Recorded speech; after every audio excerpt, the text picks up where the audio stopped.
ছোট বা বড় প্রতিটি পাখির জন্য নতুন বাসা তৈরি করে দেয়। সেই বনে বাস করত এক অহংকারী ময়ূর, যে টুনটুনির শারীরিক গঠন ও তার সাধারণ বাসার জন্য তাকে নিয়ে উপহাস করত। এই প্রচণ্ড ঝড়ে তার বিশাল পালকযুক্ত বাসাটিও সম্পূর্ণরূপে ধ্বংস হয়ে যায়। সে কিছুটা লজ্জিত ও অনিচ্ছা নিয়ে সাহায্যের জন্য তারার কাছে যায়, কিন্তু তারা বিনা দ্বিধায় তার বাসা তৈরি করতে রাজি হয়ে যায়। তারা তার জন্য একটি নতুন ও টেকসই বাসা তৈরি করে দেয়।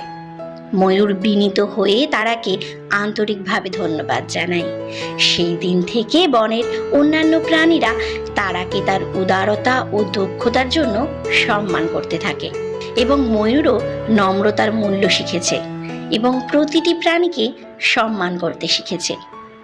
তা সে যত ছোটই